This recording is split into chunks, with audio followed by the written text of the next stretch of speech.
खोआ मेवा नहीं मिसरी मलाई। अच्छा नहीं खाएम खोआ मेवा नहीं मिसरी मलाई, नहीं खाएम खोआ मेवा नहीं मिसरी मलाई, नहीं खाएम खोआ मेवा नहीं मिसरी मलाई। ले बानी हाथ पीस के लिया दोना। बोली बोली जल्दी बोली। गणेश के मम्मी बोली ना। गणेश के मम्मी मौसी के साथ बैठ गई। गणेश के मौसी के साथ नहीं नहीं अपना परिवार के साथ बैठे। एक गणेश के मम्मी बोली ना। बस पाँव भर भांग किया। एक गणेश के मम्मी बस पाँव भर भांग किया। राउर भंगिया बढेर पीसत पीसत चला दे। राउर भंगिया बढेर पीसत पीसत चला दे। राउर भंगिया बढेर पीसत पीसत चला दे। राउर भंगिया बढेर पीसत पीसत तेरे दुख भला मारे दुख बस आई ना।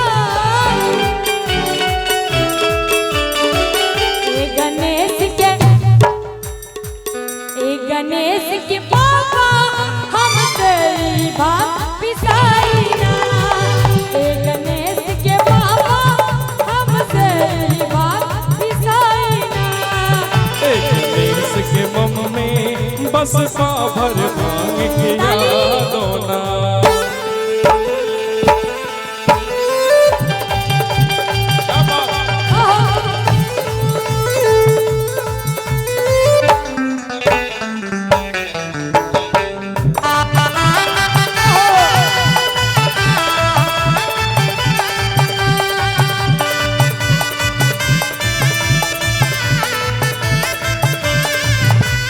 और कहना है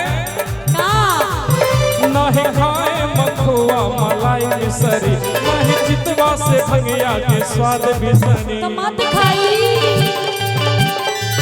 नहीं खाए मखुआ मलाई मिसरी, नहीं चितवा से भंगिया के स्वाद बिसरी। सुनो बतिया हमारी न भावे से बना। सुनो बतिया हमारी न भावे से बना। हमरा सामने से जल्दी हटा दो ना। बोली बोली जल्दी बोली। गणेश के मम्मी बोली ना।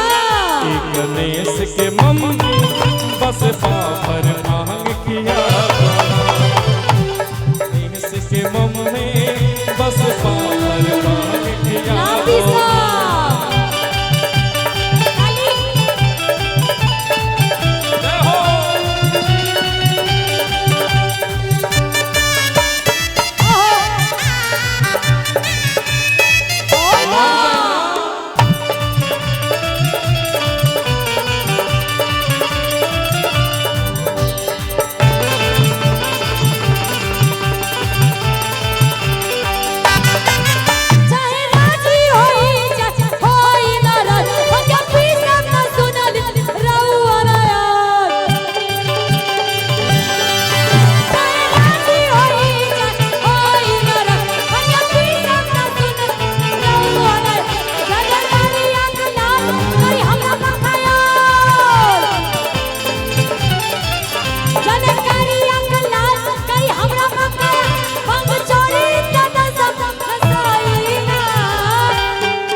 देखो अगर भांग पीसने में शर्म आ रही हो तो मेरे लिए काम करो, गांजा थोड़ा पिला दो। सुनिए सुनिए, भांग पीसेंगे मगर भांग पीसने के लिए हमको मिक्सी चाहिए। अरे तो मिक्सी के लिए तो आ रहा था, अभी आया ना कुछ।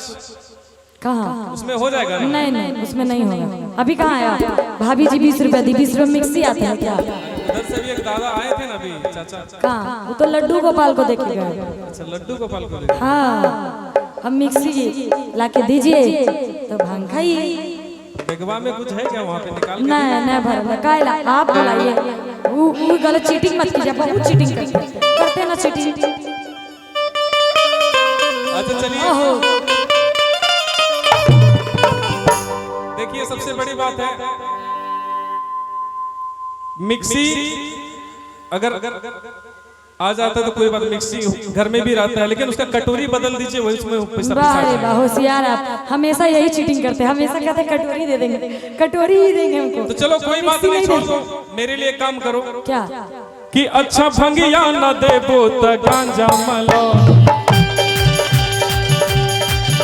कम मेहनत के कमाई जल्दी कलो। अच्छा भंगिया न देबो त गांजा malo, कम मेहनत के कमाई जल्दी कलो। हो तो कहवा चिलम लेके अब मारी दो, अच्छा हो तो कहवा चिलम लेके अब मारी दो, बस 4 चिलम भर के थमा दो ना।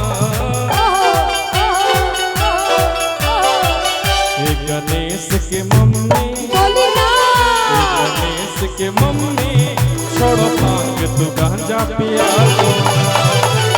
गणेश के मम्मी, छोड़ो भांग तू गांजा पिया दो ना। नहीं खाए खोआ मेवा, नहीं मिसरी मलाई,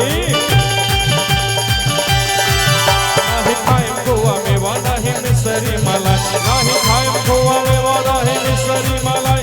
लेवानी हम तो पीस के लिया दो ना। गणेश के मम्मी, बोली ना, गणेश के मम्मी,